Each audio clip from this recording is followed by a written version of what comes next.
Welcome back to Deck Tech for Decks. I'm your host Caleb, and I'm here to tell you you are building the wrong toph. Toph Hard-Headed Teacher is absolutely insane and kind of invents her own archetype, that being land aristocrats. Now I know we've been doing that in Jund forever, but she just does it so differently. Every time you sack a land, it's just going to come right back due to her earthbending ability. We've got a lot to get into here, so click on that whatnot link, claim your free $15, get 10% off all of your Tolarian Library proxies, and then let's get right into it. I'm now sponsored with Baron of Dice. This means you guys can get 5% off whenever you guys use the code DT4D or click the link in the description down below. I'm a huge fan of the awesome art on their deck boxes and just the way they look in general, and you can pair up those awesome deck boxes with high quality playmats that match those deck boxes. Thank you, Baron of Dice, for sponsoring this channel.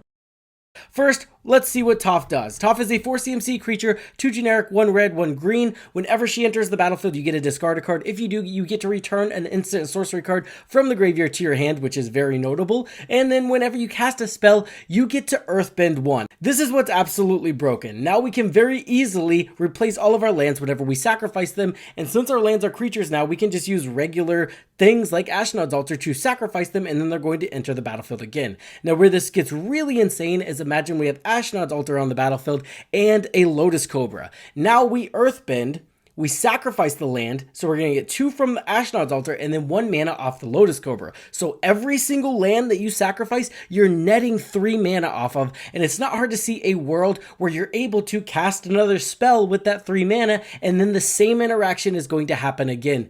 Another Lotus Cobra trigger is going to happen, and you're going to get another creature to sacrifice to the Ashnod's Altar, and that's where this gets absolutely insane. The mana generation can just enable you to cast the majority of your library, and then while you're sacrificing your lands, you're getting a ton of payoffs as well. Just to name a few, I went ahead and put Balith Prime in the deck, Tatiana, and Omnath Locus of Rage. What I like about all of these is they're going to generate a body, specifically a body that's above 4 power. Balith Prime is going to generate a 4/4 green beast creature token that's tapped. Additionally, Balith Prime is a 4 CMC creature that's 10 power, so sacrificing him to a greater good to draw 10 cards is never a bad idea. Titania says whenever a land you control is put into the graveyard from the battlefield, you get to create a 5/3 elemental. So again, we're generating a body, a 5/3 body. And Omnath says whenever a land enters the battlefield, you get to generate a 5/5 red and green elemental token. And then additionally, whenever Omnath or another elemental you control dies, it gets to deal 3 damage to any target. Now the other half of this is going to be our cards that generate value whenever a creature with power enters the battlefield. Like our Outcast Trailblazer, he says whenever a creature enters with power 4 or greater, you get to draw a card.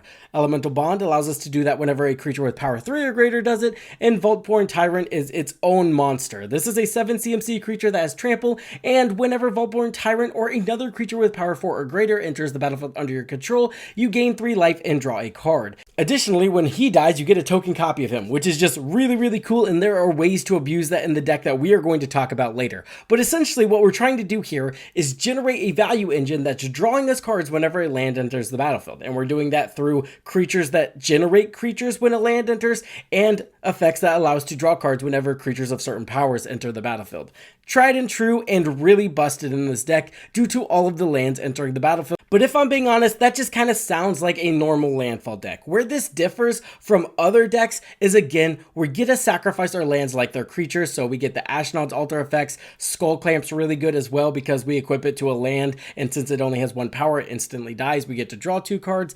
Evolutionary Witness is really good. It says pay 1, sacrifice a creature, reveal cards from the top of your library. Until you reveal a creature card, put that card into your hand. That's good because it's only 1 green mana. So if you have something like your Lotus Cobra effect and land enters the battlefield, as long as you've earthbended on it, you can pay 1 and sacrifice that land, and it's going to re-enter the battlefield, which will again trigger the Lotus Cobra and net you another mana. Greater Good, you sacrifice a creature, draw cards equal to that creature's power. These are just very good sack outlets, and it makes your sack outlets more vast. You don't have to just rely on land sack outlets like Zoran Orb or Sylvan Safekeeper anymore. You can use a ton of sack outlets and just kind of get there. Another thing that's really busted about this strategy is the amount of landfall you can have. Let's just think about a fetch land. You have a fetch land, you earthbend onto it, and then you sacrifice that fetch land to go ahead and find a basic land, and then that fetch land is going to come back onto the battlefield. And then let's say we have a card that allows us to have lands enter untapped. Because we are running untappers in this deck, that's going to make that fetch land untapped. Now we can sacrifice it again, and it puts another land onto the battlefield. And if we had a spell to cast somewhere in there, we're going to get to Earthbend on it a second time. But let's just say we Earthbend on it once. That's going to be fetch land enters, 1 landfall trigger. You sacrifice it, it comes back, 2 landfall triggers. Don't forget you searched up a land during there, so 3 landfall triggers per fetch land, and the fetch land comes back to the battlefield ready to sacrifice again. And then as long as you're on your Lotus Cobra effects, you're also generating 3 mana there, and 3 mana should be enough to allow you to cast another spell. And once you can cast another spell, you can Earthbend again on that same fetch land. And that's why we have the next category I want to talk about, and that's our lands entering untapped. We have Tiller Engine. It says whenever a land enters the battlefield under your control, you can untap it. Amulet of Vigor allows you to untap your lands. We have Horizon Explorer, lands you control enter untapped. And then we have Stone Cedar Hierophant. Whenever a land enters the battlefield under your control, untap Stone Cedar Hierophant, and then she has an ability to untap target land. So now our fetch lands, even though they're coming back with Earthbending and it says they're tapped, we're going to instantly untap them and we can sacrifice them again. So I think you can see where this just takes Land Aristocrats to an entire new level. We're not playing the same game anymore because now every single spell we cast is just going to allow us to generate way more value. We're sacrificing double the lands, we're getting double the landfall triggers, and if we're doing these on our fetch lands, we're getting almost triple the value. And that's where people are missing why toph is so broken. You're getting triple landfall, but that's not what the card says. But it is what the card does. I'm going to talk about some broken cards we put in the deck that are specifically lands that abuse this. But first, I would just want to talk about how we can just kind of one-shot people with this deck. Mossborn Hydra. You all know this from Standard. It's a monster. This thing grows very, very fast. It enters with 1 counter, quickly goes to 2, 4, 8, 16, and that's why we put all will be 1 in the deck. This allows us to deal 1 damage equal to the amount of counters we're putting on our creatures. So it's not hard to see a world where we're putting a ton of counters on this Mossborn Hydra and then just one-shotting player after player. We're also on Symbiosis. Symbiosis can draw the majority of your deck with this Mossborn Hydra as well. It says whenever you put 1 or more 1/1 counters on target creature you control, you get to draw that many cards. So now, whenever we're putting 16, 32 counters on our Mossborn Hydra, we get to draw that many cards. Now, this only works once per turn, but drawing 32 cards, you should only need to do that once per turn to win the game at that point. I did also want to mention Scyther Cat Cub. As trample, landfall, whenever land enters the battlefield, put a 1/1 counter on a creature you control. If this is the second time this ability has resolved, you get to double the amount of counters on that creature instead. So kind of a one-off Mossborn Hydra effect. It can result in you getting very big creatures and one-shotting creatures as well. Bristly Bill can also kill the entire table with all will be 1. Don't forget we're generating a ton of mana whenever we're sacrificing these lands and they're entering the battlefield. Bristly Bill says whenever a land enters the battlefield, we get to put a 1/1 counter on target creature we control, and then for 5 mana, we get to double the number of 1/1 counters on each creature we control. So what you do is you spread out the 1/1 counters, and then you start doubling. You start feeding into his ability, and while you're doing that, all will be 1 is killing the entire table. It does not take a lot to kind of just axe the table with this, especially with the amount of mana we're able to generate. Evolutionary Sage says whenever a land enters the battlefield under your control, you get to proliferate. Also very good with all will be 1. I also have some cope whenever it comes to Evolutionary Witness because I did actually put Wrenn 6 in the deck. Wrenn 6 is a planeswalker that comes in with 3 loyalty, and we are trying to get to their -7 ability. It says you get an emblem with instant and sorcery spells you cast from your graveyard have Retrace. Retrace is crazy. It allows you to discard land cards and cast any instant and sorcery spell from your graveyard. So if we have a fetch land and Evolutionary Witness, we kind of just need to get 4 proliferation effects. That way we can ultimate Wrenn 6, and then we get that emblem forever, and all of our instant and sorceries have Retrace. At that point, the game is yours to lose. You can kind of just win from there. Some other absolute broken things in this deck is Springheart Nantuko. We all know when a land enters the battlefield, you're able to easily pay 2 mana and you're going to get a token copy of the creature it enchants. If we enchant Toph with this, this essentially means we're able to bring back an instant sorcery card from our graveyard every time a land enters the battlefield. Now we do have to discard a card here, but don't forget we're on Elemental Bond, we're on Voltborn Tyrant, we're on Baloth Prime. There's a lot of ways to generate card advantage off of lands entering the battlefield. So once we're able to do that, and additionally we're just generating a token copy of Toph every time a land enters the battlefield, your graveyard is your hand and you can cast all the instant and sorcery cards from your hand. And again, with the nature of this deck, you're generating mana every time you're earthbending. So as long as we're casting spells, we're earthbending, and as long as we're earthbending, we're sacrificing lands to Ashnod's altars, and we're generating mana off of our Lotus Cobra effects. Another card that's just absolutely broken with Springheart Nantuko is Isatil Explorer. This will just win you the game. It's a 4 CMC creature that says you may play an additional land on each of your turns, you may play lands from your graveyard, and whenever a land enters the battlefield under your control, you get to mill a card. So what's going to happen here is as long as we're generating 2 mana every time a land enters the battlefield, which isn't hard, all you need here is 2 Lotus Cobra effects, land enters the battlefield, 2 Lotus Cobra triggers, now you generate a token copy of Isatil Explorer, and what that's going to do is it's going to allow you to play an additional land. And I think you can see where this goes from here.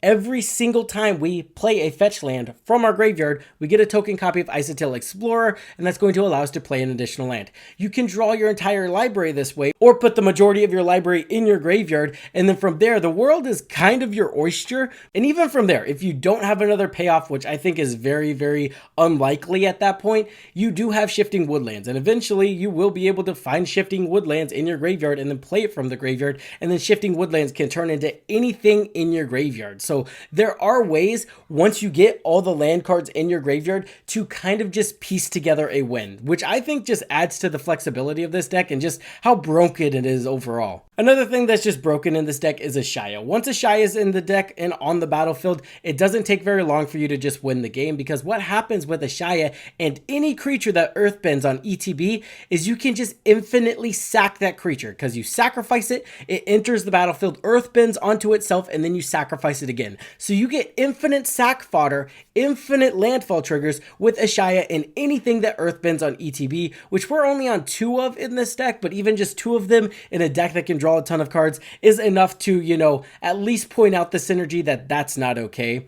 Boomy's one of them. We all know Boomy's not okay with Ashaya anyway, because he's going to earthbend himself and just net you infinite combats. But even if we don't want to do that, you can sack Boomy an infinite amount of times. And then the other one is that broken little Badger Mole Cub. Now he basically doubles all of your mana that's earthbended, which is not okay. I also just wanted spells that I could reliably recast. So Shigeki's going to be amazing in the deck. He enters the battlefield for 2 mana, and then we can return him back to our hand, and when we do, we get to mill 4 cards and put 1 land card from among them onto the battlefield. Not only does he ramp you, additionally, he's able to kind of return himself to our hand, so we never run out of things to cast with Toph. And then we do have Anger in the deck as well, so you can give him haste, and as long as you're netting 4 mana off of casting a spell, which is very easy to do in this deck, you can kind of just cast him an infinite amount of times and mill your entire graveyard. And then he has an ability, a channel ability, that allows you to discard him and return cards from your graveyard to your hand. So you just return the winning pieces you need to your hand and then go off. I will say we did put Terror of the Peaks in the deck. With all of these big creatures entering the battlefield, I thought it'd be cool to just snipe our opponent's creatures and then start hitting them in the face once we do get to a point where we are able to just generate a ton of massive bodies. I also did just put duplication spells in the deck. These are very, very good. Not only do they copy our Lotus Cobra effects, but they can copy our commander. And remember, we have 3 Lotus Cobra effects in the deck, and we have 3 of these in the deck. So the likelihood that we at one point get 2 Lotus Cobra effects off is very, very high. Another really good thing about these duplication spells is you can cast one, and that's going to give you a copy of Toph, and as long as there's another one in our graveyard, we can return that one to our hand as long as we're discarding a card. And remember, it's not hard to see a world where we're generating at least 2 mana every time we cast a spell due to her earthbending ability and being able to sacrifice those lands for mana and then entering the battlefield and generating even more mana. So if we have a flare in hand, a duplication spell in our graveyard, a way to draw cards whenever land enters the battlefield, we're able to kind of always replace the card we're discarding to Toph and cast our entire library by creating token copies of Toph. Now, if you've made it this long, you're a trooper, but we're going to talk about the broken lands. First one is Talon Gates. Talon Gates is actually insane. Thank you, Only Lance, for showing me this one. It's whenever Talon Gates enters the battlefield, up to one target creature phases out. So in a world where we're infinitely earthbending, you can just phase out their entire board of creatures. And even if we're not doing it infinitely, just being able to phase out a creature in the pivotal moments where they're trying to win the game can just allow you to take over the game and win from there. Mosswort Bridge has also done insane things for me. Whenever it enters, you get to hide away, which means you look at 4, you put one spell under it, and then it says you may play the exiled card without paying its mana cost if you control creatures with at least 10 power, which is not hard to get to at least 10 power in this deck. And then all you need is an untap effect. So it enters the battlefield, you have an untap effect, you tap it, cast the spell from under it, that's going to earthbend back onto it. Now you can sacrifice it again. It comes back, it untaps itself due to your untap effect. You look at the top 4 again, and again, you're able to tap it, sacrifice it, and it comes back again, and you're still casting the spell every single time. As long as you have a way to generate 1 green mana when a land enters the battlefield, you can infinitely cast your entire library with Mosswort Bridge. What? That's just kind of crazy. There's also the red one. The red one does require you to do at least 7 damage, but that's still going to be a really, really good effect that's going to, again, allow you to cast your entire library with a Lotus Cobra effect and a way to have lands enter untapped. That's just not okay, right? It's not okay, but it's really, really broken. With that being said, guys, I'm going to end the video here. This one was really exciting. Thank you if you made it to the end. You got the most broken tech if you made it to the end as well. And with that being said, have a great day. I'll see you in the next one.